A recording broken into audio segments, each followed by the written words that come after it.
नाज़रीन अस्सलाम वालेकुम। गुज़श्ता रोज़ इस प्रोग्राम दुनिया टुडे के लिए मैंने अमेरिका के नुमाइंदा ख़ुसूसी बराए अफगानिस्तान और पाकिस्तान एम्बेसडर रिचर्ड सी हॉलब्रूक का एक एक्सक्लूसिव इंटरव्यू किया।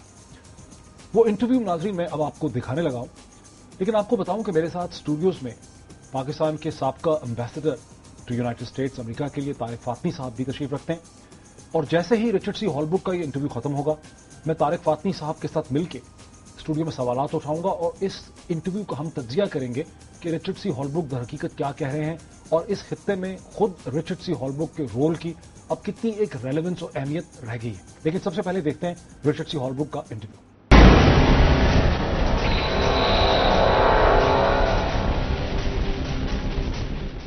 Ambassador Richard Holbrooke does not need any introduction. A special representative, he's President Obama's point man on Afghanistan and Pakistan. In that capacity, he frequently visits this region.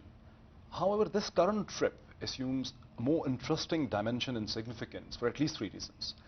First of all, as he mentioned himself, it is coming at a time of a conclusive phase of the working groups established under the strategic dialogue. Secondly, also we notice that this comes exactly 2 weeks after the popular lawyer jirga organized by President Hamid Karzai in Afghanistan, and the jirga ended with demanding an unconditional dialogue with the Taliban. Also, thirdly, we have seen that after the lawyer jirga, the Pakistan and Afghanistan sides are talking with each other to find out how to mediate with Taliban. And I earnestly hope that Ambassador Holbrooke will connect the dots and will help us understand the significance of all these events. With this, I warmly welcome you, Ambassador Holbrooke. It's good to be here, mate. Ambassador Holbrooke, let's start from the thing which you mentioned yesterday, which I was looking at the joint statement and also the press conference. You said that fortunately your visit has coincided with the conclusive phase of the working groups established under the strategic dialogue. Will you tell us what is the significance? In March, Secretary Clinton, for the first time ever, chaired the U.S.-Pakistan strategic dialogue, and on the Pakistani side, Foreign Minister Qureshi. They set up, during this very successful trip to Washington, a series of 11 working groups, most of which have now met. Foreign Minister Qureshi asked that they all meet here in Islamabad, and so they have. We've had energy and in defense and law enforcement and women's empowerment and water and economic issues and education and so on. And each group has produced plans for action.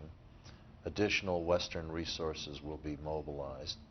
And this trip was designed to bring those groups together and revitalize the process. And in that regard, I think we were totally successful. But Ambassador, I saw that you very proudly mentioned, and with much detail, that water has been discussed in much detail. It has never been discussed in such detail. Can you tell us something what's happening on the waterfront? We have already put into place some major water projects that were announced by Secretary Clinton on her October trip and are already underway.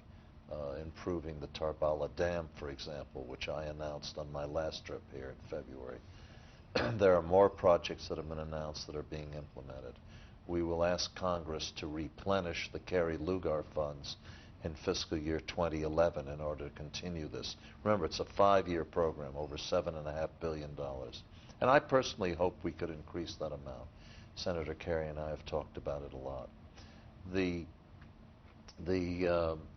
water issue also requires more efforts in conservation. We have a huge project on tube wells that is underway, and we're looking for more ways to help you on water. Ambassador, if I take it a little forward, that when you talk to the common Pakistani on the street, he says that a lot of good things are said by the Obama administration, a lot of promises and pledges were made, and they're all really impressed. But they don't see any real concrete results on the ground, any real, for instance, the two principal issues we've been hearing so long, market access for Pakistan. And we're all heartened by the fact that you like Pakistani mangoes, but the market access and the reconstruction opportunity zones which you inherited from Bush administration, no concrete progress. That isn't quite true, with all due respect. The Bush administration did nothing on reconstruction opportunity zones. It languished for years. on transit trade agreement between Afghanistan and Pakistan, 44 years without any progress. On mangoes, nothing. I do like Pakistani mangoes, and we are now in the process of setting up with the U.S. Department of Agriculture facilities in Pakistan and facilities in Iowa so that mangoes can be imported with due respect to the danger of diseases and so on, the usual agricultural concerns.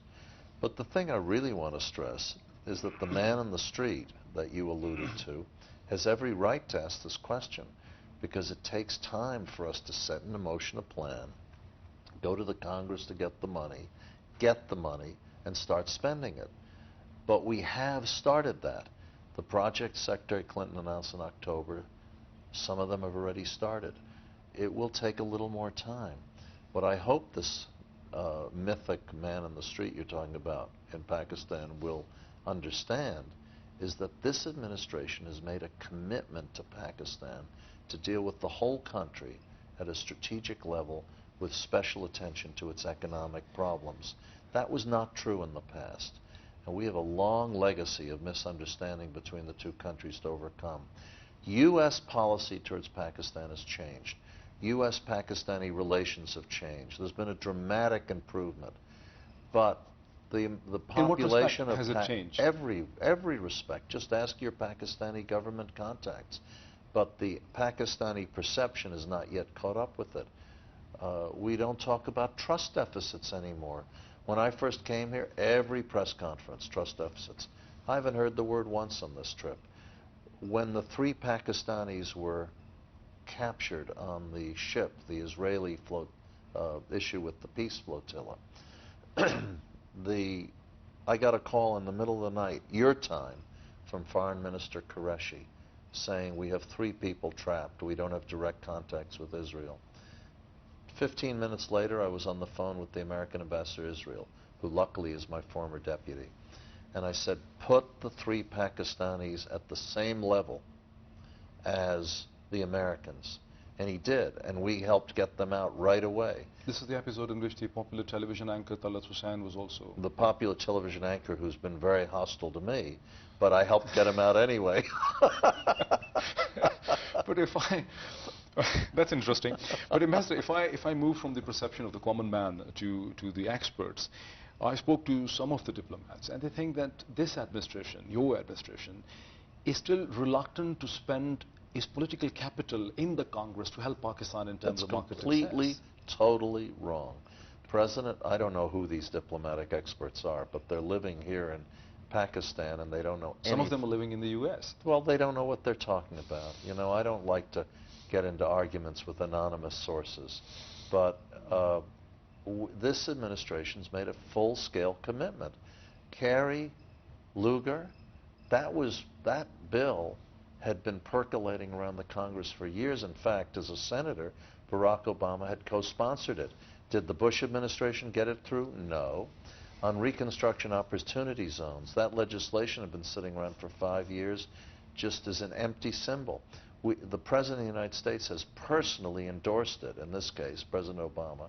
Secretary Clinton and I are deeply engaged in its pursuit. We're having high-level conversations. It passed the House last year.